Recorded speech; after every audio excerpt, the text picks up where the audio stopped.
coming up on the Outside of Sunday podcast. Been out of the door, but then I saw that I had a few missed calls, and it was Nicole who's like, "Where are you?" And I was like, "I'm standing in my lounge. Why? I want to let you know Russell's been shot." And so we went inside and we waited in the emergency room, and then a lady came and she said, "Are you the family of Liezl Venter?" And I just said, "Is he alive?" And she was just like, "I can't talk to you now. You need to come to the family room. Please just tell me, is he alive?" And she's like, "I can't tell you. You need to come." So I walked through and I could see she was just as in shock, and she was trying her best for us. And she's like, "I don't know. It's just like the movies. It's, people are just around him right now." They were busy resuscitating him. Next minute I heard her shouting, "Liezl, Liezl." And I just ran and he was in the passage. They were moving still. Nicole's like, this is the wife, please, And they stopped, and I just managed to get to his head and, just touch him. I couldn't even kiss him because there were so many people. And I just was like, I'm here. I wanted to shout to them and say, "He's got 2 small kids, please. You need to save this man." Hey, you're listening to the Outside of Sunday podcast. I'm Krista, and here you'll find genuine conversations and inspiring testimonies, as well as biblical encouragement on how to live your faith in and outside of Sunday. Thanks everyone for joining us today on the Outside of Sunday podcast. I'm Krista, and today I'm here with Liezl. Thank you so much for coming from Tauranga. We've been having a bunch of people from Tauranga lately, which is fun. But we're here to talk about a really trying time in your life. But before we get into the heavy stuff, I'd really love to hear just like a little bit more about you. I know you were originally from South Africa, and then you were in the Middle East for a while. So just tell us about you. Yeah, we've had quite the journey so far. So yes, South African. I studied teaching, but then straight out of varsity went to the Middle East, to Abu Dhabi. And we spent 12 and a half years there. Then we got the calling to go to Saudi Arabia for 2.5 years. Wow. And then we, long time before children, we were really kind of searching where our forever home would be. And we actually visited Fiji on a mission trip, and then came to Oz to suss out Oz. And this one couple just laid New Zealand on our hearts, and they sold it to us. We were just convinced. And then we went to a prophetic conference, and we just felt led to go up for some prayer. And we were spotted in the crowd, and he just came and prophesied that we would come to the country. He didn't say which country. He said to us, he's not going to tell us which country it is because he doesn't want us to be bound by that. But he's like, "I know you know it in your hearts." And I just looked at Russell and I was like, "You know what he's talking about." And he said that it will happen when the time is right. And when we go to that country, it will be for mission work.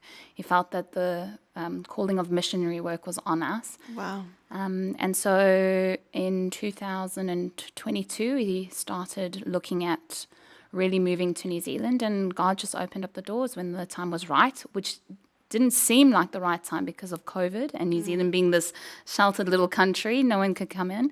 But he just opened the doors, and we landed here the 1st of January, 2023. Wow. Yeah. Can I just ask a few little questions about the Middle East? What was it like being a Christian and being in Abu Dhabi? And then what was the other place you said? Saudi Arabia. Saudi Arabia. How did you handle that?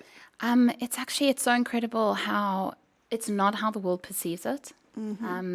Abu Dhabi was, when I first moved there, was quite more closed off, but during that time it opened up a lot more. And we actually started off our church was really small. We met in a golf club. In Abu Dhabi, sorry? Abu Dhabi. Wow. And that was okay, that was allowed. They even have, I think, like some Catholic church buildings even. And actually specifically the UAE has quite this big motto of being tolerable to other cultures and faiths, and that's a massive change that is a huge change from like other places where they're like Sharia law, like if you have another religion you are an infidel and get out, or worse. So so UAE is pretty open. UAE is really, really open, and they pride themselves in that. But during that time with that church, we started off, we were only 40 people. By the time we left, it's probably over 500 now. Wow. And they've actually planted around the city. Just so connected. So that was a key place for us developing our faith and our community, because being expats, they just became our family. And you were both South Africans. Both South African. And you met in... We we got a long story, but basically 16 years old on holiday, we met camping. That's so sweet. Yeah, started dating in varsity, and then we were dating through varsity, and then that's when I decided to leave. Poor Russell got left behind.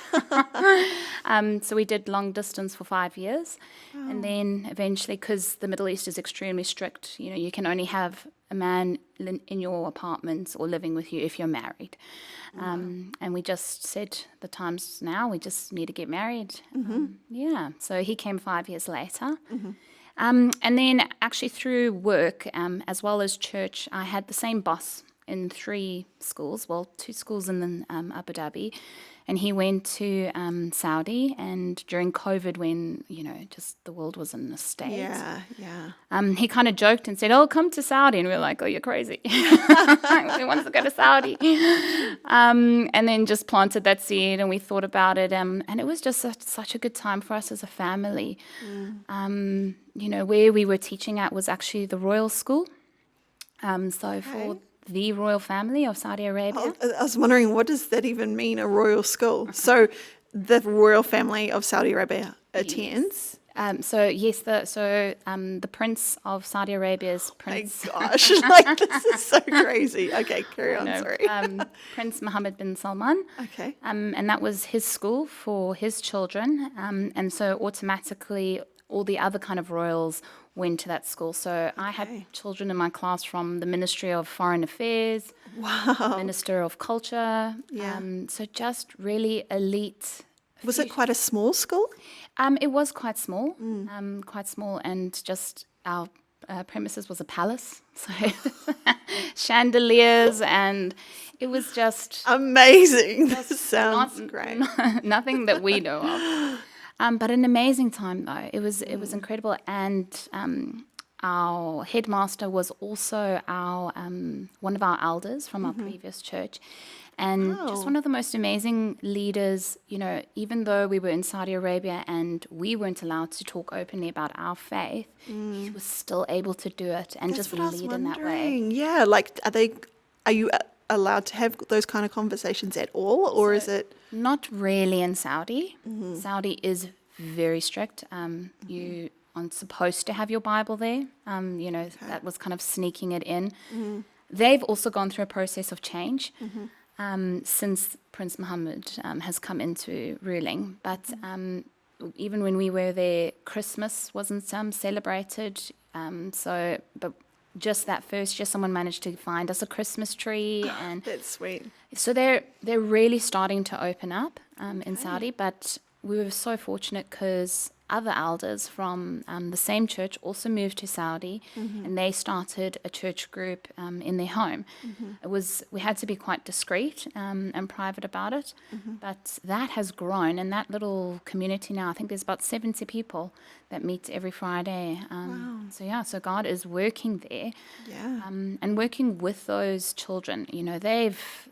They've got a big future ahead of them. So to be able to have an impact on them and to pray over them and intercede and just, it was an amazing opportunity. That's interesting because it's generational, eh? If you are the head of, international affairs and your child goes to that school, it's because they are one day potentially going to be the Minister of International Affairs or the Prince. Yes. Yeah.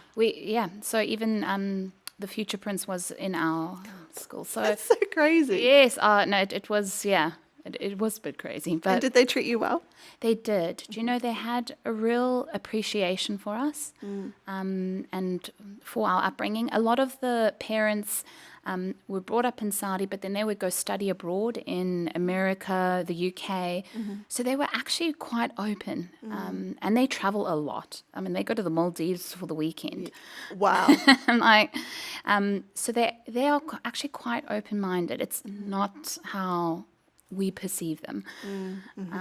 No, it was incredible. And even with my colleagues, kind of the more, because you get some Muslim ladies that are very strict, some that are a bit more open, and even some of the really strict ones. I once told her that my son's name's Caleb, and she's like, yes, I know that story, I know where it comes from, and was very intrigued and wanting to know more about it. So, very different. That's really cool. I feel like you've taken a step down coming to New Zealand Nah. after living this glamorous life. But. No, it was so good for us because they look after their staff. So just like a financial side, they blessed us amazingly. They give you your home. They pay for schooling. Wow. This sounds a bit crazy, but I'd never paid tax before in my life because it's all tax-free until I came to New Zealand.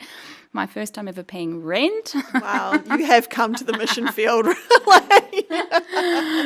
So it was a big learning curve for us. We had to grow up quite a little bit. But just what New Zealand offers, no money can replace. Yeah, and I don't mean what I said before, any disrespect to New Zealand. I love New Zealand. Yeah. And it's one of the best places in the world, I think, anyway. And especially for kids. I mean, kids are just, I say to us all the time, they have no idea how lucky they are. Mm-hmm. They can have a childhood. Yes. They can walk the streets. And, like my kid can bike around the block and it's not an issue. Yeah. One of Caleb's first words to our pastors was, it's just so green, because coming from Saudi, it's really barren. And he was like, it's just so green and beautiful. And it is. Yeah, we love it. Okay, so now you're living in Tauranga. And you guys have jobs, I'm assuming. Were you teaching at this point? Yes, ECE. And you have 2 kids, yes? 2 kids, yes. Okay, so did the kids arrive here? No, you had them in Saudi, did you? They were born in the UAE, but they only pretty much remember Saudi. Okay. So kind of for them, Saudi feels like home to them. So that was kind of also an important part of now we need to get them rooted. Yeah. They're a little bit confused. They're very open-minded and they know a lot about the world, but just having that root, they know they're South African, but they've only visited a few times. So we wanted to form that foundation for them of who are they, Yeah, interesting. I'm South African, but I was born in the UAE. Now I lived in Saudi. I remember that. Yeah. Now I'm in New Zealand. Yeah. But do they like it? They're all good here? They love it. They're settled? Great. Yes. Oh, so settled, yeah. Okay, that's good. So now you guys were just living your life. You were established in a church in Tauranga, I imagine? Yes. Yeah. And then something happened on the 3rd of August. Was that in 2023? 2024. 2024. This year. This year? Okay. Oh my goodness. Okay, so August this year. Yes. Can you just run us through that day? Sure. So my husband, Russell, went on a hunting trip. He actually left the Friday before, which was the 3rd, early hours, and went with his friend Kurt. They went down to Tongariro National Park. This was actually his first hunting trip. His first, okay. And last. A lot of prep went into this trip, a lot of research. He was so eager to pick it up as a hobby, and it actually caused a little bit of dispute between us because he had to acquire so much equipment. Men and their hobbies, honestly. They don't just acquire a hobby, they acquire all the gear with it. They need to have everything, and the best. It's not just So there was a lot of time between the both of us of being do you really need that? Because it was quite a big financial ask, which was tough on us. So I can't say I was very thrilled about this trip in the first place. And anyway, he went on the Friday, and they slept there middle of winter, ice cold. I was a bit why do you want to do that? They were ready for an adventure. Ready for an adventure, which is so good. I supported him in that because, we came here to live our lives and do those things. So I wanted that for him, preferably without the financial burden, but that's okay. And he went on the Friday, they scouted everything, camped for the night. Then they went out early Saturday morning. So it's him and his friend. So your husband's name's Russell, and he was with his friend Kurt, yeah. Yeah. They went and they scouted and went back to one spot that they had seen tracks and felt like it was a good spot. And then they decided to head back to camp because they were hungry around 10:30 in the morning. Then while they were walking, they heard something. and they heard a grunt, and they thought there was a deer or something, so they were getting kind of ready to scout and see what was there. And then all of a sudden they heard this loud pwah. And Russell, when describing it, he said he first thought that the rifle had misfired. Like his rifle? Yeah, so he was actually carrying Kurt's rifle at the time. He thought it had misfired, and then Kurt was behind him and said, "You've been shot, you've been shot." So Russell didn't actually realize straight away what had happened to him. He can't remember the pain or anything. When speaking with Kurt, Kurt did say he was in a lot of pain. Just gracefully, Russell can't recall that. Russell is such a calm guy, you know, it takes a lot to panic him, you know, so even in that moment he said he was just like, right, I need to get down, get on the floor, make myself comfortable. And that's when the guy that shot him actually came running. So he was about, we think, 20 to 30 meters away, and came running to see what had happened. Kurt immediately took Russell's belt and tied it around his arm, because the bullet had gone through here and exited here. Through the forearm? Yeah. Exited here. So it hit his ulnar bone, so that bone that it runs on the outside, and then it like exploded coming out. So this entire part was gone. Wow. And then the shrapnel from the bullet went into his abdomen. So they were trying to stop the bleeding on the arm with his belt, and thankfully the guy that shot him was there because he was compressing on the abdomen. So there was one person looking after the arm, Yeah, and then the guy who actually shot him on the abdomen. on the abdomen. Wow. And he's got 2 entry wounds on his abdomen, and that would have been bleeding. Then they got eventually through to the emergency services. Thankfully, Waikato was available. It took them an hour to get to Russell. Once Russell said he can remember hearing the paramedics, the helicopter coming. And he said in that time he just felt such peace. You know, he didn't panic. He just felt such peace. And he just went into this deep moment of prayer. You know, he can't remember exactly what he was saying, but he knows he prayed for us. He prayed for his kids. He prayed for the shooter. He can't remember it now, but he did tell me in the hospital that when the shooter came, he was apologizing, and Russell was just like, "This is not your burden. You know, I forgive you. You know, you're not going to have this on you." Just praying for the paramedics to come. Wow. Yeah, but he said he felt just absolute peace, and that he knew that he was going to walk out there. He knew that he was going to survive. Yeah, I don't know how. Wow. But, yeah.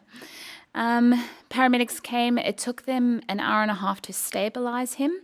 Yeah. We're not 100% sure because, to be honest, hearing about the rescue is really hard for me. So I know we can access that information, but it's still a hard thing to hear because I know that time was so critical. We believe that possibly they even stopped again to stabilize him. Not 100% sure. In the helicopter, like landed, and then Yes. So an hour and a half to stabilize him, and they had to lift him up by a winch to get him out. wow. Then an hour back to Waikato. Yes. Now let's just hear about what was happening, because this was all happening. You were just living your day. Yeah. What was happening? Like, so were you at home? Were you out? What was that phone call like? Yeah. So I was at home, just getting ready to take the children out. I had agreed with them we're going to go to Memorial Park and have a fun day, and probably 2 minutes and I would have been out of the door, but then I saw that I had a few missed calls. And then my phone rang again, and it was Nicole, who is foremost our best friends, close friends, but also our pastor at C3 Coast. And she was just so kind and gracious. You know, she was like, "Where are you? What are you busy doing?" And I was like, "I'm standing in my lounge. Why?" And she's like, "Okay, I want to let you know Russell's been shot." How did she know?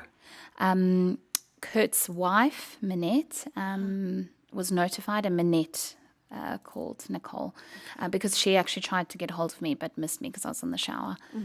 And Nicole said she's on her way. They were already in the car. They didn't live too far from us. And On the way to you? Yes. Yeah. And she was like, just don't move, don't do anything, we're coming. And I was just like, okay. And it's like strange because like you hear it, but I think it takes quite a while for your mind to actually comprehend. Yeah. Like, What was your heart racing? What was that like? do you know, to be honest, like my first reaction was a bit of anger. It's probably the only time I felt anger during it because I was like, oh, why did he go on this trip? You know, I was like, I was already crying. I was like, oh, what does it happen now? Yeah. And the information we had received was not, we didn't have much detail. So I didn't actually know what to think with how serious it was. So the only information was that he had been shot. Did you know where or anything? They said it had skimmed his rib and possibly hurt his arm. Okay. So at this point, you're probably thinking, he'll be all right. He'll be all right. Yeah. I did, because tears had come, so makeup, because I just put my makeup on, like was a bit down the face, and I was like, okay, the kids are around, so I like quickly went to the bathroom and got myself together, and I got on my knees and I prayed, and I just was like, Lord, I don't know what's happening, just please, But then it was a bit like, okay, what do I need to do? Start like trying to, come up with an action plan. And then before I knew it, Nicole was there with her husband and her kids. And we were kind of discussing it, and we're like, okay, and Will was like, no, I feel it in my spirit. I feel he's okay. And we decided, no, let's not bring the children, because we actually didn't know he was going to Waikato. We thought he would be taken to Taupo, because we didn't know how serious it was. And I didn't know about Waikato Hospital being this trauma level 1 hospital. So we sent the kids with Will, said goodbye to them, and... Sorry to interrupt. I hope you're being encouraged by this episode of the Outside of Sunday podcast. If you are, please let us know by commenting below, by liking and subscribing and leaving us a 5-star review. Now, back to the episode. You know what I think is quite cool is that she didn't come on her own. She brought her husband and she brought the kids, because I can imagine if it was just her, the kids would be like, what's going on? Yes. What's Mum and Nicole talking about? But when you have other kids, there's like this, fun, other kids are here, and it kind of takes the focus off of what the adults actually have to deal with. Yeah. So were the kids kind of oblivious at that stage? I said to them, well, guys, you're going for a sleepover. Yay! Yay! You're the best mum ever. Like, have you packed everything? Taya's like, oh, don't forget my cuddlies. I'm like, yes, okay, I got it. I think I have everything. And so they were so excited. They got in the car, and I was just like, bye, guys. No idea when am I going to see you again. Yeah, wow. And off we went. And while we were driving to Taupo, so just coming over the Kaimais, we got a phone call from Manette to say, no, she's received word. Who's Manette, sorry? Kurt's wife. Okay, yes, sorry. Also a very, very close friend, saying that, no, they're going to take him to Waikato. Okay. Nicole, knowing a little bit more about New Zealand, she was like, okay, it's a bit more serious. Why Waikato? And I kind of just brushed it off. And then just probably halfway to Hamilton, we got a call from Kurt. And, the line was unclear. It was on the speakerphone in the car. And, Nicole's like, wait, what are you saying? And he's like, it's critical. It's extremely critical. And he said to us, it looks 50-50. He could barely get it out of himself. Wow. And, but he was told at the time that you can prepare yourself. We don't think your friend's going to make it. So Nicole went into full force prayer.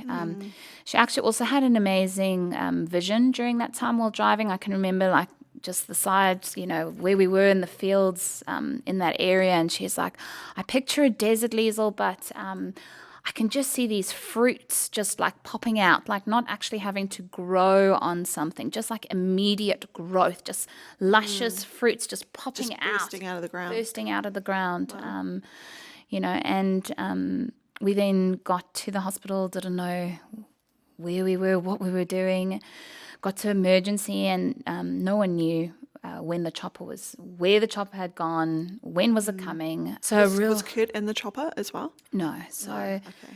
Kurt had to stay behind, and then after dealing with all of that trauma, pack up their campsite. That would have been so hard for Kurt. So Is my friend alive or dead? And packing, and was he with the shooter as well? I would assume. I think they probably both went and packed up, their own sites, and then they both had to head to the nearest police station together to go give their Wow. statements. Of course, yeah. Yeah. Wow. So in the emergency, no one knew where he was, what was happening, and it was long. It was taking long. You were just in the hospital waiting room. Just waiting and kind of going back and forth because the emergency department, it's an unpleasant place. There's a lot of despair and, worry going on there. And there was actually a South African guy who heard my surname and he's like, "Oh, Venters," and he just wanted to engage in conversation. And Nicole was very friendly and very nice. She's like, "Now's not the time." She had to say, actually, she doesn't know where her husband is again.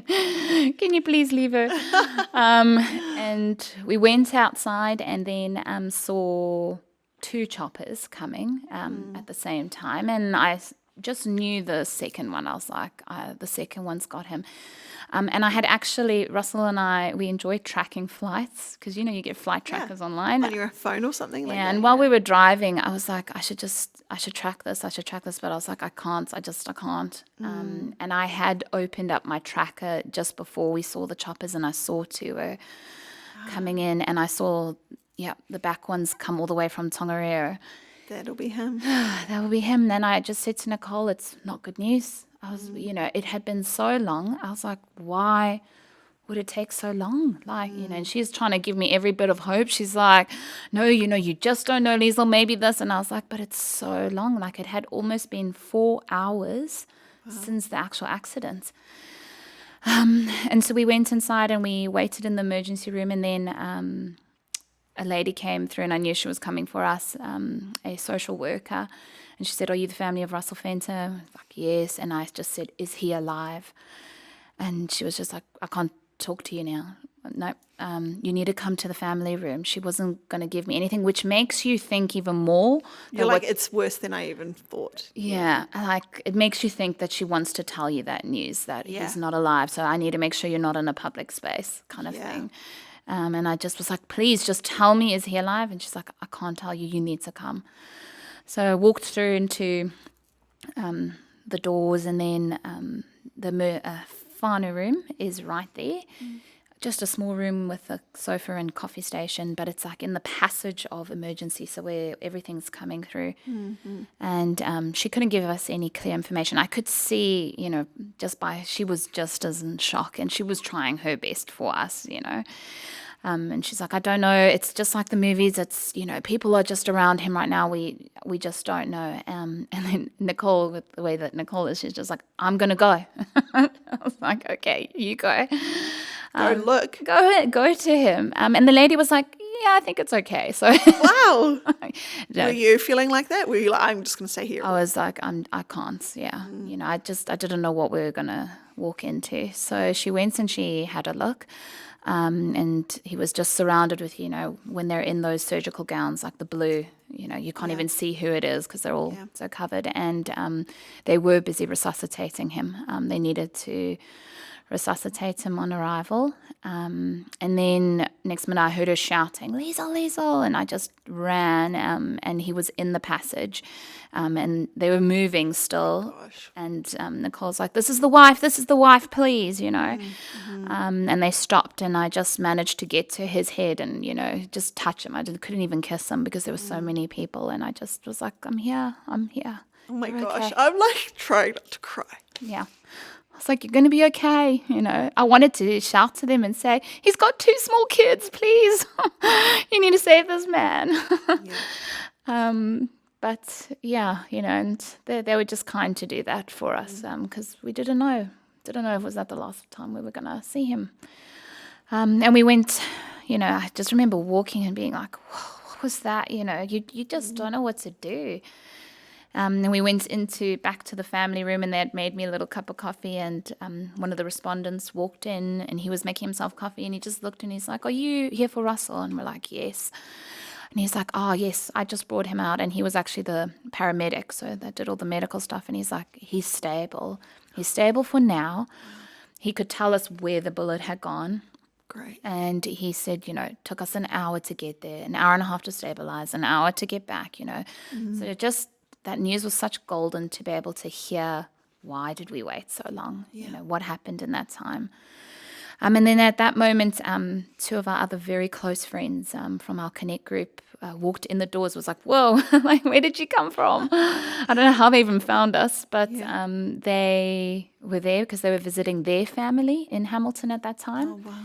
And we just all went to the chapel. Like, I just felt like I needed that clear space to digest everything and comprehend what was going on. And we all just sat there in absolute shock, and I just pulled up my phone and I just started playing. And the first song was Another One by Elevation Worship, which goes, the chorus is miracle after miracle, another one is on the way. And we just confessed that, because it was such a miracle that he was there, that he had somehow survived the journey and got into the hospital. And we needed another miracle now to get him through. Yeah. What I really love about just how you've handled this whole thing is that it's almost like every time something happened, like when you first got the news, got that phone call, is you went straight to God, like right away in that bathroom on your knees, and then here this other news, you finally get clarification on what's going on, and let's go to the chapel and let's go straight to God. Has that kind of been the practice that you've had as you've been going through this? Yeah, because there's just been so many times where physically, mentally, emotionally, there is just nothing else you can do, and I've questioned that so much through the journey. How do other people do it? I said it to Nicole in that emergency room, how do people do this? Like, you cannot. In your own strength and power, who do you turn to? What do you do when you have no hope? And that was our only hope. That's all we could do in that time, was just lay it down. There was another song by Will Regan, just lay it down at the feet of Jesus. And that's all we could do. There was nothing we could do, and we could just only pray for the medical staff and just lay it to him. Yeah. I'm crying here, like just listening to you telling me about this, and this is hard, going through it yourself, but going through it without Christ and without the Lord, man, I just, this is another reason why, we need to reach people for Jesus. We don't want them to go through life. We don't want them to go through the trauma of life. All of life, we're all going to have moments of suffering and trial, but yeah, what a blessing it is to be able to go through it with Christ. But man, I share your heart for the people who don't know the Lord. Yeah. And I saw that a lot through our journey, not just that day, but in the ICU, there was so many every day new families, and, you see them going through that, and, they're just lost. There was like really, I admired with, especially the Maori culture, with one person's down, the whole family was there. And I was just like, wow, there's this whole big family supporting this and here. And I was the only person who could physically be there. And I was like, it's only by God's grace that I'm able to take all of this on by myself. It's only God that's carrying me through all of this, because it was heavy, it was hard, but there was a lot of lost people. And I tried even in those times to even reach and connect with other patients and other families. Just one example, this one guy came in the one day, and I could just see like the stress, and his girlfriend had a sudden brain aneurysm or something, and she was in ICU, and I just went and loved on him, and I was like, this is what you're going to need. This is how it is. And they just need that. They just need that hope and that love and, that light. What did you say to him? Like, Well, first of all, I could just see he wasn't even looking after himself. So I was like, I'm going to go get you food. And I went and I bought him some food. I got him water and, and I just said, I was like, I'm going to pray for you. Like, I was just like, I know you can't see how this is going to come out, but what I can do for you now is this, I'm going to pray for you. And thankfully she got out, and all was okay. But just like again, someone who was just so lost, didn't know what do you do? Wow, that's awesome. So let's go back now. So you're in the chapel with Nicole and with two other people from Ryan and Stacey. Ryan and Stacey from your Connect group, who just happened to be there. Yeah. Like, thank you, Jesus. But what did life look like after this? I mean, I suppose there was a period of time in the hospital. What was happening with Russell? Yeah, so that surgery took about 4.5 hours. We got word that he was in ICU. During that time, we were in the chapel. We actually managed then to go get some food. And I've told Stacey this, but she was just such a gift to me because I find her incredibly funny. And even in those dark moments, she was just able to make me laugh. So it was such a joy having her there. But so a long time of waiting, but as the time went by, my hope grew because I felt like if he hadn't made it, we would have heard. Yeah, he's still alive. He's still alive. Yeah. I felt like it was repair work. And then we got the call that he was in ICU, and we got to go see him. And that's when we saw, he was on the ventilator. Incredibly peaceful, though. He was completely covered because he had warming blankets. Okay. He was struggling with hypothermia because of all the blood loss. He lost 2.5 liters. And because they were also in Tongariro and it was so cold. So it was cold. He'd lost 2.5 liters. And if I can recall, 2 liters is a lot to lose. Yeah. Is that like the critical? Yes. Yes. So he's lost more than that. Yeah. Wow. Then they had done all the repair work and it was now just a matter of waiting. So internally what had happened, the biggest piece had gone into his liver, and some shrapnel actually went right across his abdomen. So when you look at his x-rays now, you can actually see still little pieces of shrapnel. Wow. The one piece is actually in his lung lining, very close to his heart. So through the process, they kind of went back and forth deciding what do they do about this, and even researching the type of bullet and what it's made from, and they've decided they feel it's best to just leave it there. Wow. Yeah, but I mean, what a miracle that it didn't, I keep saying to him, that it didn't hit your spine, it didn't hit your heart, it didn't hit your lungs, it hits the liver, and we didn't know that at the time, that's the one organ that will regenerate itself. So that was just incredible. Just amazing. So they managed to fix all that, and it was a waiting game. So were you staying there at this point? Like, has the day finished? Are you sleeping in the room with him? Like, what is happening with you? Well, there wasn't much we could do. They said, we just have to observe him now, and the next 24 hours is quite critical. So we just, and that was so wonderful of having friends that are there to just let you, get you thinking, actually, no, this is good for you too. You need to go home and rest. And that's when Ryan's parents opened up their home to me, which was 20 minutes from the hospital. I was really nervous about it. I was like, this is so out of my comfort zone, going to staying with strangers, people I don't even know. But they were honestly one of the biggest blessings for me. Ruth is a Christian counselor, and wow. Okay, so not only are you getting put up, but you're getting put up with a Christian counselor. Wow. So she just knew, she knew how to deal with us just straight on, and she just took me in. And so we went home that night. We didn't get much sleep at all. I had to, of course, take time to connect with family. Well, that's the other thing I was going to ask, is what's happening back in Tauranga with your children? Yes, well, so the children were with Will.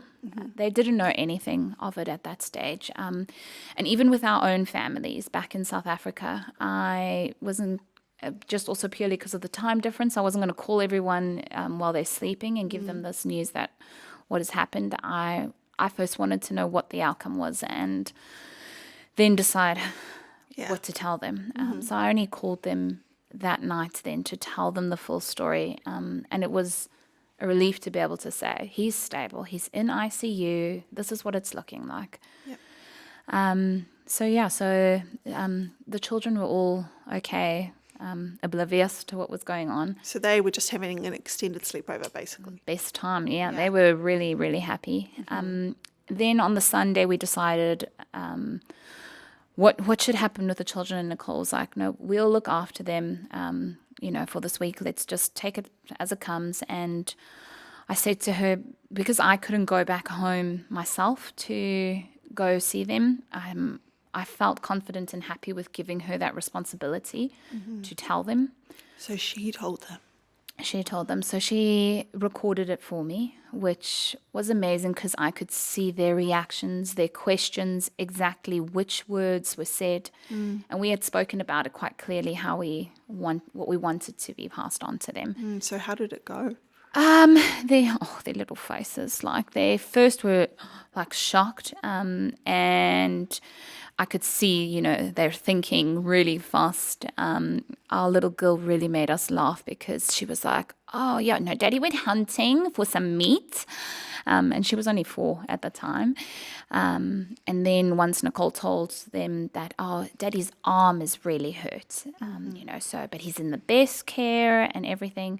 And then you could see her little brain was really thinking about it. She piped up and she's like, so Daddy didn't get any meat because he needs to have operations. Like, I think she's just so fixated What's on happening with meat. the meat? Caleb, he's quite bright, and he's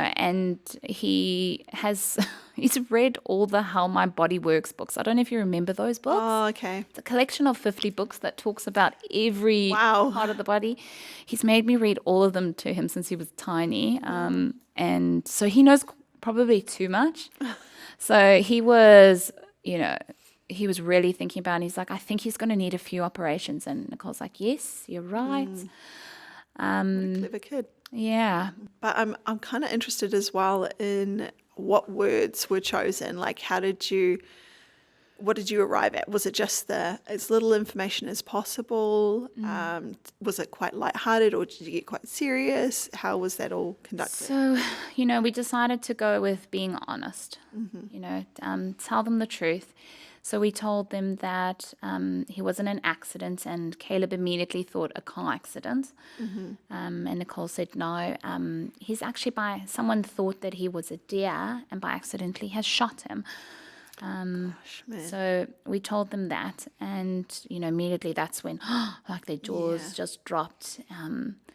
And that's how we've remained with telling them. Something that I've thought about with what would I've done different with all of this. Not so much with Taya.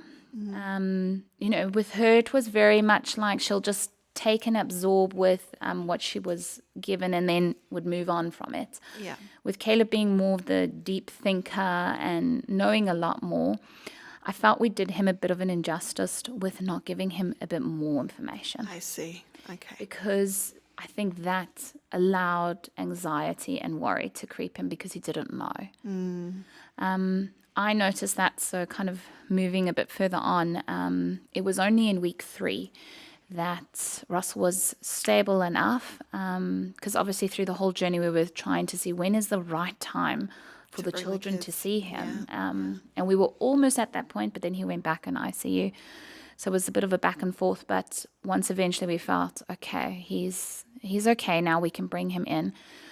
It was a tough decision to make because he was in ICU, and ICU's an incredibly scary place. I mean, even for us as adults, it's very overwhelming. The sounds, the machines, the smells, the people. And I was very much aware of what my children's perception of a hospital was. before going to this. They didn't know much. They've never really been into a hospital. And now we're going into the most extreme case of intensive care. Part 2 of this recording will be released next week, but if you'd like to support our ministry further and receive full episodes right away, please feel free to become a Patreon supporter by clicking on the link below. Coming up next week on the Outside of Sunday podcast. When he first arrived, it was more likely that it was going to be amputated, and we started off with eating. His eating increased. He had to learn how to walk again because he had been bedridden for so long, and in the process lost 25 kgs. So all muscle was just gone. Caleb was doing the Seasons course, which is like an emotional literacy type course. They felt it would be good for him during this time. So we were waiting for him outside of his classroom. He actually came running from the side and he was like, "Oh, Daddy, Daddy." And the teacher, the Seasons teacher said, "We've literally just prayed that Daddy will come out of hospital and here you're standing." She was just bawling her eyes. She's like, "This is amazing." Like, Thanks again for listening to this episode of the Outside of Sunday podcast. We have some exciting news. We're starting a monthly giveaway for our Outsider community. And all you have to do is let us know your favorite moment from this episode. Any thoughts that you had, a Bible verse that might have come to mind, a personal experience that you can relate to from this episode. And you will automatically go in the draw for this monthly giveaway. See, we want you to be a part of this podcast too. Please let us know your thoughts and insights in the comments. And you never know, your comment could be included in a future episode of this podcast or you could be our monthly winner. Thank you so much for your support of this ministry, and don't forget to let somebody you know about this podcast. Outside of Sunday is part of the Outsider Network and is made with the help of Inspirational Media.